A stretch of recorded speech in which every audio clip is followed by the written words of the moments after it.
Can I share with you guys one more article? Yes, I'm so sure. sorry. We have one more article. This is the final one. Yeah. But this is from Talamua Media, which I found interesting. It headlines, Health Minister orders security cameras at pharmaceutical warehouse reactivated. You guys haven't covered this on the show, right? No. Okay. Awesome. So just briefly to summarize it, Health Minister Va'awao Salumalo Alofipo has ordered the immediate reactivation of security cameras at the Tupua Samasese Meaole pharmaceutical warehouse after discovering they had not been working for some time. There's no clarification on how long it hasn't been working. He also instructed IT staff to install additional cameras if necessary. This action follows his recent meetings with heads of Ministry of Health's 22 divisions, where issues like medicine shortages and past theft incidents at the warehouse were discussed. The minister emphasized the importance of honesty and preventing illegal activities. The US $6.5 million facility funded by New Zealand, Australia and the World Bank was opened in 2016 and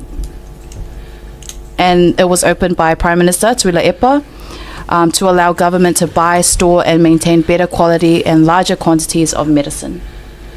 Yeah, so that was a lot of room for speculation. So we had ke fai akula longo winga e or ka ko ola foi fale tala vai.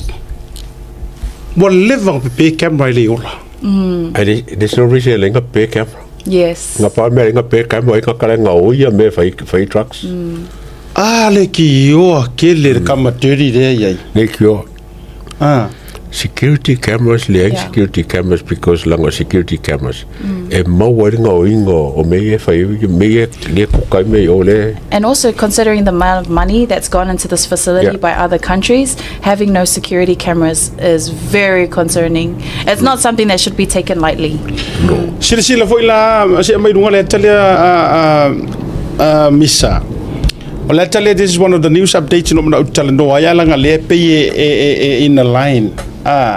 Malevaenga le mai e hana. Ole au ngao security cameras. Ole au ngao cameras. Lang ole ngao ia le sifale talavai. Yeah. Iu te mutotua. E ia ana native of au po ana nafi. Le ko si sila mai ngoi le ula le a le ula le. Le fo inga fare pui pui. Ile ngoi lava. Te le kikira. Malaysia na tamale na la to luatu. Il video wa ifo le video lena na sei to ale ko kisi le o fa ka wala le la to sisi la mai me la le ta wa ile me o le fai o CCTV ma cameras ko sisi la mai ma wa le ya nga oi vai si a to ma wa na iso ta inga manai wo fa tutu ina e koneti pe le mafutanga masi o le fale tele vai leo le ma o le fale tele vai leo le alo e fasino ia morio o su meu masi ona to lua i te to tua le la yaile nga yo inga le na oso ave le sefe tupe o lo o yai mani pepa taua ia ave male piki asia la fanau te le fo ile te nga tupe lo yai o ko vai ia le singa o to sisila Kwa fai ya pe ala fai. vai vai sa vai vai le ori matua ai sisila ia sa vai vai ngala ori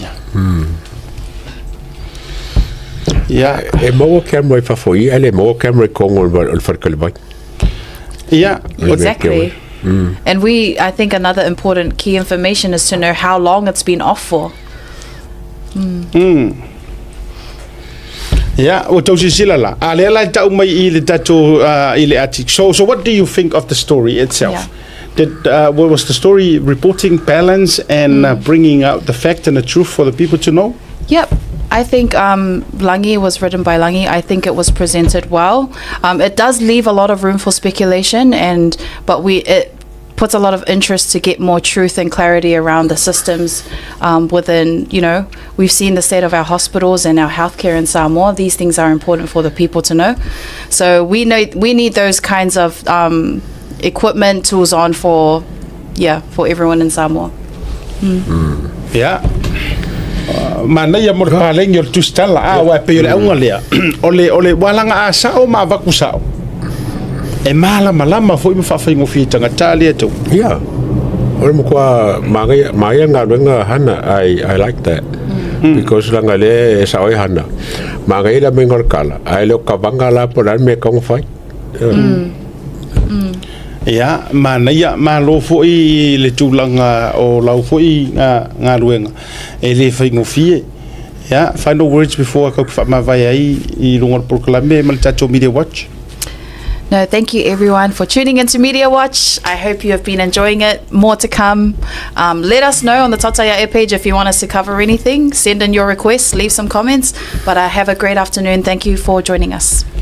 Malo faftai muli fa malo mal faftai tele tapere no tato article mo Media Watch o so fu ma so for really just no winga la ole ai fo tato verso ato to tapena mai ni si tato article ya fa lo tele ngol proclame mo fa so mo le temi fa malo faftai tele ya le ato wa man ya nei vanga ya mai ke highlight ai ya me le ka mo simi fo ngi ko ai o ni banga ka o fainga so foi malo mai la ko ya me sere kulanga le camera sa wa ole polengo I langa ole sile so supply o fainga o se ya ku ka samo ole meringa nga ya wa ka so ngi o ko ka se ku pelo ai so ngi ka miringa sioki baila au le mai le lava ku pe mai o ka mai fai mai o ka fafo a le la e lengi camera so me ka unga loi po oila venga yeme ele foi ba nga ka wai a o lengi camera ke fa ko on kwa fa ka mala la fa mai stock take wa ka unga ngai lo me la ku kong I lo le lu fa fo po fe le baila fa fen fa nga I think someone in the comments, sorry, I'm butting in right now. Yeah. Someone also asked, where's the security? Do these facilities have securities?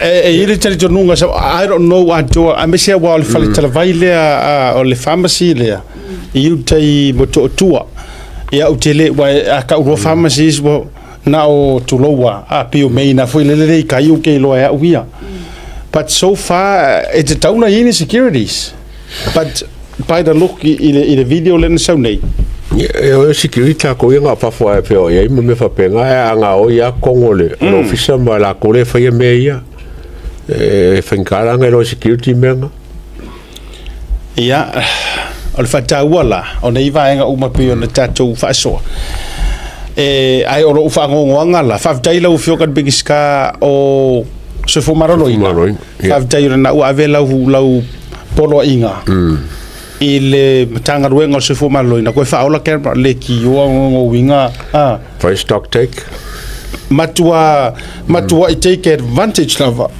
ia le vaenga lea I kai mirenga va mai fonga va all fast e lo tele tonunga o te mi tonu ale na tupu mai ile mai yang wadi ke lo inganga kape a koa ia makema ko so wango umare ko ngur vevesi denga vevesi mai fast to tonu lava ia o matua fai I lo mafainga fa ale lo fa wadi ia boy ai matua le fai fo so yeah